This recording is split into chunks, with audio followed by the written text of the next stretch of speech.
জানতো বলতো যে একটা ভাইরাস এসে হঠাৎ পৃথিবীর মানুষের জীবন থমকে দেবে? দিয়েছিল তো 2020 সালে করোনা। ভবিষ্যতের পৃথিবীতে এমন এক ধরনের রোগ দেখা দিল যেখানে মানুষ ফাঁকা জায়গায় বেরোতে পারছিল না। হ্যাঁ, ঠিক শুনেছ, মানুষ যদি ফাঁকা জায়গায় বেরোতো তাহলে মানুষের নাক মুখ দিয়ে রক্ত বেরিয়ে সেই মানুষটা সেখানেই মারা যেত। পুরো পৃথিবী আবার থমকে গেল। মানুষজন যেই যেখানে ছিল, কেউ নিজের বাড়িতে, কেউ অফিসে, যে যেখানে ছিল সেখানেই আটকা পড়ে গেল। এমন সময় তারা ঠিক করলো বাইরে বেরোলে যখন মৃত্যু অপেক্ষা করছে, সুতরাং কেননা মাটির ভেতরে একটা সুড়ঙ্গ বানানো যাক। বাইরে বেরোতে পারছে না তো কি হয়েছে, এখন থেকে মানুষ মাটির ভেতর দিয়ে যাতায়াত করবে। সম্ভব যদি কখনো এরকম হয়। তারপর কি হলো, একটা আলাদাই ধরনের মুভির কাহিনী। হ্যালো, তোমরা দেখছো এক্সপ্লেইন টিভি বাংলা। আজকের মুভি দ্য লাস্ট টেস্ট। কাহিনী শুরু হয়, দেখানো হয় স্পেনের বার্সেলোনা। মানুষ এখন এক অদ্ভুত রোগের শিকার হয়েছে। এটা এমন একটা রোগ যখন মানুষ খোলা জায়গায় থাকতে ভয় পায়, এবং মানুষের মধ্যে এই ভয় এতটাই বেড়ে গেছে যে তারা বাইরে বেরোলেই প্রচন্ড ঘাবড়ে যায়, এবং এতটাই বেশি ঘাবড়ে যায় যে এক নিমিষের মধ্যে তাদের মৃত্যু ঘটে। শুনতে একটু অদ্ভুত হলেও এরকম রোগ আছে। এই রোগটার নাম হলো আগোরাফোবিয়া। সুতরাং এখন যতজন মানুষ পৃথিবীতে বেঁচে আছে তারা নিজেদেরকে বন্দী করে নিয়েছে। যেই মানুষ যেখানে আটকা পড়ে গেছে, যেমন কেউ বাড়িতে, কেউ অফিসে, কেউ বা কোনো বন্ধ জায়গায়, তারা সেখানেই আছে। এবং এই জন্য মানুষ এক জায়গা থেকে অন্য জায়গায় যাতায়াত করার জন্য মাটির নিচে সুড়ঙ্গ ব্যবহার করে। দূরে গাছের ফাঁক দিয়ে সূর্যের আলো প্রবেশ করতে দেখা যায়, এবং সেখানেই দেখা যায় এই মেয়েটাকে, নাম জুলিয়া। এর পরের দৃশ্যে একটা ছেলেকে দেখানো হয় যার নাম মার্ক। এই মহামারীর কারণে সে অফিসে বন্দী। মার্ক যখন তার অফিসের কাচের জানালা দিয়ে বাইরের পরিস্থিতি দেখছে, তখন একজন এসে তাকে বলে, মার্ক, এবার তোমার পালা। আসলে অফিসের কর্মীরা মিলে মাটির নিচে একটা সুড়ঙ্গ তৈরি করেছে যাতে তারা এখান থেকে নিজেদের বাড়িতে পৌঁছতে পারে। কারণ আগেই বলেছি, খোলা জায়গা বা রাস্তা দিয়ে এখন কেউ আর যেতে পারে না। এবং এই সুড়ঙ্গ তৈরি করার কাজের জন্য এক একজন এক একদিন সুড়ঙ্গ খোদাই করে। এই সুড়ঙ্গ খোঁজার কাজে মার্কের যোগদান করার আরেকটা কারণ আছে, তার গার্লফ্রেন্ড জুলিয়াকে খোঁজা। সুড়ঙ্গ খুঁড়তে খুঁড়তে তারা অবশেষে একটা মেট্রো রেলের সুড়ঙ্গের সঙ্গে যুক্ত হয়ে যায়। মার্ক দিনের শেষে যখন তার খাবার নেওয়ার জন্য অফিসের লাইনে দাঁড়িয়ে থাকে, এই ব্যক্তিটা সেখানে আসে। এর নাম হলো এনরিক। মার্কের অতীতের স্মৃতি থেকে জানা যায় এনরিক হলো তার অফিসের একজন বস, যার সাথে মার্কের সেরকম একটা সম্পর্ক ছিল না। এদিকে যেহেতু সুড়ঙ্গের মধ্য দিয়ে মানুষ এখন যাতায়াত করে, সুতরাং তাদের কাছে একটা জিপিএস থাকা দরকার।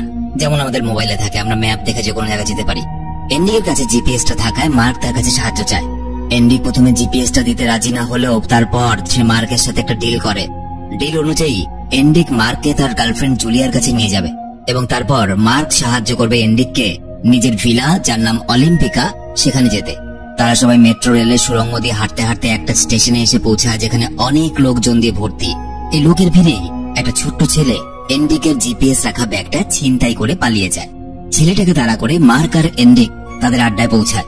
সেই লোকেরা তাদেরকে ধরে ফেলে, কিন্তু তখনই সেই এরিয়ার কারেন্ট চলে যায়, এবং এই পরিস্থিতির সুযোগ নিয়ে এনরিক মার্ককে জিপিএসটা নিতে বলে। আর সেই দলের লিডারের কাছ থেকে বন্দুক কেড়ে নিয়ে তাকেই গুলি করে মেরে ফেলে। দলের আরেকজনকে এভাবে তারা আহত করে এবং সেখান থেকে পালিয়ে যায়। এনরিকের কাছে বন্দুক থাকায় মার্ক ভাবে হয়তো এনরিক বিশ্বাসঘাতকতা করতে পারে, কিন্তু দেখা যায় এনরিক তা করে না। এরপর মার্কের আরেকটা ফ্ল্যাশব্যাকে দেখানো হয় সে তার প্রতিবেশী একটা লোকের ঘরে ঢোকে, এবং সেখানে সে দেখতে পায় অনেক দিনের জমানো নোংরা। তার সাথে কথা বলে সে বুঝতে পারে সেও এই একই রোগের শিকার হয়েছে, তাই সেও অনেক মাস ধরে ঘর থেকে বেরোয় না। যাই হোক, ঘুম থেকে জেগে উঠে মার্ক আর এনরিক আবার সুড়ঙ্গ ধরে হাঁটতে থাকে। তখন মার্ক এনরিককে জিজ্ঞেস করে, তুমি তোমার বাড়িতে কেন যেতে চাইছো? এনরিক কিছু বলে না।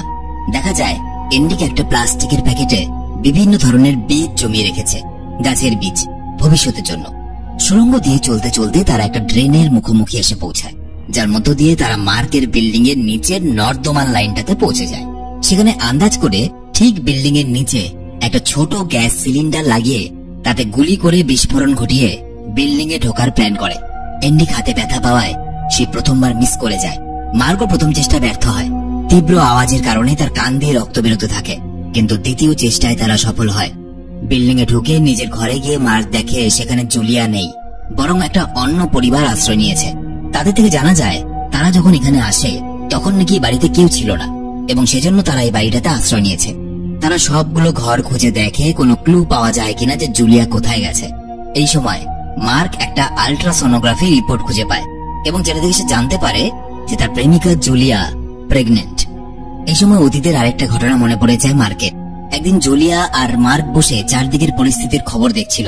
এই সময় তাদের মধ্যে ঝগড়া হয়, কারণ মার্ক চায় না যে এই পরিস্থিতিতে, যেখানে মানুষ মারা যাচ্ছে, এত বড় মহামারী পৃথিবীতে, এই সময় জুলিয়া কোনো বাচ্চার জন্ম দিক।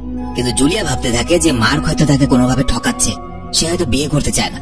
সেদিন মার্ক তারপর অফিস চলে যায় এবং সেখান থেকে সে জুলিয়াকে কল করে। জুলিয়া তার সাথে কথা বলে না। সে রাতের বেলা বাড়ি ফেরার জন্য যখনই বেরোবে, হঠাৎ করে তার দম আটকে যায়, মাথা ঘোরায় এবং সে বুঝতে পারে সেও এই রোগে আক্রান্ত হয়ে পড়েছে এবং এর ফলে সে তাড়াতাড়ি অফিসের ভেতরে ঢুকে পড়ে এবং তারপর সে অফিস থেকে কিছুতেই জুলিয়াকে আর যোগাযোগ করতে পারেনি। এসব যখন মার্ক ভাবছিল, তখন সেখানে মুষলধারে বৃষ্টি নামে। মার্ক আর এন্ড্রিক একটা পর্দার সাহায্যে বৃষ্টির জল সংগ্রহ করে, কারণ অনেকদিন পর পৃথিবীতে বৃষ্টি নেমেছে। এতদিন পর জল পেয়ে সবাই খুশিতে আত্মহারা হয়ে পড়ে। এরপর তারা আবার তাদের যাত্রা শুরু করে এবং তাদের ডিল অনুযায়ী এবার এন্ড্রিকের বাংলোতে যাওয়ার পালা তাদের। কিন্তু যেহেতু জুলিয়াকে খুঁজে পাওয়া যায়নি, তাই মার্ক জুলিয়ারই খোঁজ করতে চায়। এন্ড্রিক বলে, তুমি জুলিয়াকে খুঁজতেই পারো, আমার কাছে এটা কোনো সমস্যা নয়, কিন্তু একবার ভেবে দেখো, এই পরিস্থিতিতে সুড়ঙ্গের রাস্তায় তুমি জুলিয়াকে খুঁজবে কোথায়? আমরা কি পুরো বার্সেলোনা শহরটা ঘুরে দেখবো? আর আমাদের মধ্যে ডিল হয়েছিল, আমি তোমাকে তোমার বাড়ি অব্দি পৌঁছে দেওয়ার জন্য সাহায্য করব এবং তার পরিবর্তে তুমি আমাকে আমার বাড়ি অব্দি পৌঁছে দেওয়ার জন্য সাহায্য করবে। আমি আমার কথা রেখেছি, তুমি তোমার কথা রাখো। আর তুমি যদি একা যেতে চাও, তাহলে তুমি জিপিএস এবং টর্চ ছাড়া একাই যাও। এন্ড্রিক আরো বলে, এমনও তো হতে পারে জুলিয়ার বেঁচে নেই, মারা গেছে। এই কথা শোনা মাত্র মার্কের সঙ্গে এন্ড্রিকের মারপিট লেগে যায়। এরপর জানা যায় যে আসলে এন্ড্রিক তার বাবাকে খুঁজতে চায়, তার বাবা হাসপাতালে ভর্তি। এটা শুনে মার্ক এন্ড্রিকের সাথে যায়।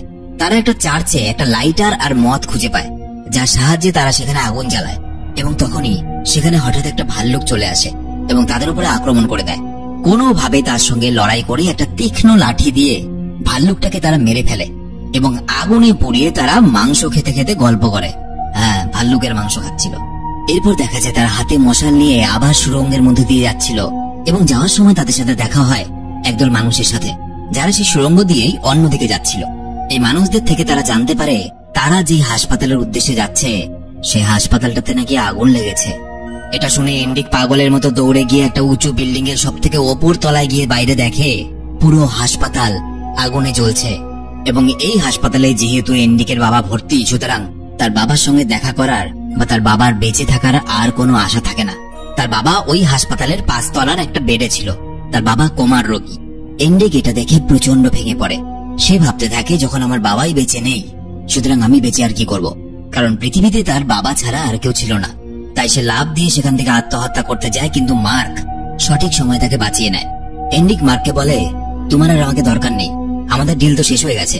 আমি তোমাকে সাহায্য করেছিলাম, তুমিও আমাকে সাহায্য করেছো, এবার তুমি একা চলে যেতে পারো। মার্ক একাই সেই শপিং মলে যায় যেখানে জুলিয়া কাজ করত। তাকে খুঁজতে খুঁজতে সে একটা রুমে গিয়ে পৌঁছায়, যেখানে একদল মানুষ নিজেদের মধ্যে একটা ঘেরা বানিয়ে থাকছে। তাদেরকে সে জুলিয়ার ফটো দেখে জিজ্ঞেস করে, একে দেখেছেন? তারা জানায় জুলিয়া সেখানে নেই। মার্ক জুলিয়ার আরো বর্ণনা দিতে থাকে। এই সময় দেখা যায় একদল মানুষ আশ্রয়ের জন্য সেই বিল্ডিং এর মধ্যে হামলা করে দিয়েছে। মার্ক তবুও জুলিয়ার খোঁজ করতে থাকে এবং আন্দ্রিয়া নামে একজনকে পায়। আন্দ্রিয়া জুলিয়ার সঙ্গে কাজ করত। আন্দ্রিয়া জানায় যে জুলিয়াকে আমি সেদিনের পর থেকে আর দেখিনি, যেদিন তুমি কল করেছিলে। জুলিয়া ডাক্তারের কাছে গিয়েছিল। এরপর মার্কের ওপর একটা ছেলে হামলা করলে সেখানে হঠাৎ এন্ড্রিক চলে আসে এবং মার্ককে বাঁচায়, কিন্তু দুর্ভাগ্যবশত তার পেটে সেই ছেলেটা ছুরি মেরে দেয়। তারা সেখান থেকে বেরোতে সক্ষম হয়ে সুড়ঙ্গ দিয়ে এগিয়ে অন্য একটা বিল্ডিং এ পৌঁছায়, যার ঠিক সামনের বিল্ডিং এ রয়েছে জুলিয়া। কিন্তু সমস্যা হলো, সেখানে যাওয়ার একমাত্র উপায় হলো বাইরে বেরিয়ে রাস্তা পার করে তারপর যাওয়া। কাচের জানালা দিয়ে সামনের বিল্ডিং এর একটা রুমে মার্ক জুলিয়াকে দেখতে পায়। সে জুলিয়াকে দেখে যখন এন্ড্রিকের কাছে ফিরে আসে, দেখা যায় এন্ড্রিক রক্তক্ষরণের কারণে প্রায় মৃত। মার্ক তাকে বাঁচানোর চেষ্টা করতে চাইলে এন্ড্রিক তাকে আটকে দেয়। সে বলে, তুমি যাও, জুলিয়া তোমার জন্য ওই পারে অপেক্ষা করছে, তুমি ভয় পেও না। ওই রাস্তা তুমি পার করতে পারবে এবং জুলিয়ার কাছেও যেতে পারবে, এটা আমার বিশ্বাস। মার্ক এন্ড্রিকের জন্য কাঁদতে থাকে। এন্ড্রিক তাকে বলে, আমার জন্য কেঁদো না, এই মৃত্যু বাড়িতে বন্দী অবস্থার থেকে হার্ট অ্যাটাকে মরা অনেক ভালো। এই বলে সে মারা যায়। মার্ক ভাবতে থাকে সে কি করবে, রাস্তাটা পার করবে, কারণ বিল্ডিং এর বাইরে বেরোলেই তো তার নাক মুখ দিয়ে রক্ত উঠে সে মারা যাবে। সেও তো একই রোগে ভুগছে। মার্ক অনেক সাহস জুটিয়ে রাস্তা পার করার জন্য বিল্ডিং এর বাইরে তো বের হয়। অনেক কষ্টে এসে দীর্ঘশ্বাস নিতে নিতে তার গতিপথ ঠিক রাখার চেষ্টা করলেও দেখা যায় তার কান থেকে রক্ত বেরোতে থাকে, এমনকি তার চোখের ভিতরে রক্তক্ষরণ হতে থাকে। সে পড়ে যায় এবং পড়ে গিয়েও সে আবার উঠে দাঁড়ায়, এক পা করে ফেলতে থাকে। অবশেষে দেখা যায় সে অজ্ঞান হয়ে যায়, কিন্তু তার আগে সে জুলিয়ার কাছে সেই বিল্ডিং এর ভেতরে পৌঁছে যায়। এরপর কিছুদিন পরের দৃশ্য দেখানো হয়। মার্ক আর জুলিয়ার একটা ছেলে হয়েছে। দেখা যায় মার্ক একটা গ্রিন হাউস বানিয়েছে, যেখানে বিভিন্ন ধরনের সবজি এবং ফলের চাষ করেছে সে। দিন যায়, মাস যায়, বছর ঘোরে। একসময় দেখা যায় তার ছেলে আর একটু বড় হয়েছে এবং তার ছেলেকে দেখা যায় সে কিন্তু বাইরে বেরোলে কোনো অসুবিধাই হয় না, কারণ সেই মহামারীর মধ্যে জন্মেছে। এই মহামারীর পরিবেশে তার শরীর মানিয়ে নিয়েছে। এরপর কয়েক বছর পরের পৃথিবী দেখানো হয়। বাইরের জগতে গাছপালা গজিয়ে গেছে। তাদের ছেলেকেও দেখা যায় অন্য মানুষজনদের সঙ্গে সেখান থেকে অন্য জায়গায় যাওয়ার উদ্দেশ্যে তারা বেরিয়ে যায় এবং মুভিটা এখানেই শেষ হয়ে যায়। তো এই ছিল আজকের ভিডিও কেমন লাগলো অবশ্যই কমেন্টে জানাবার। ভিডিওটা ভালো লেগে থাকলে একটা লাইক করে দিও। তোমরা যারা আমার সাথে সরাসরি কথা বলতে চাও চলে এসো আমার ফেসবুক, ইনস্টাগ্রামের লিংক এই ভিডিওর নিচে ডেসক্রিপশনে দেওয়া আছে। দেখা হচ্ছে আবার পরের ভিডিওতে। ততদিন সবাই খুব ভালো থেকো। যাই দেখি কোনো ভাল্লুকের মাংস পাওয়া যায় নাকি।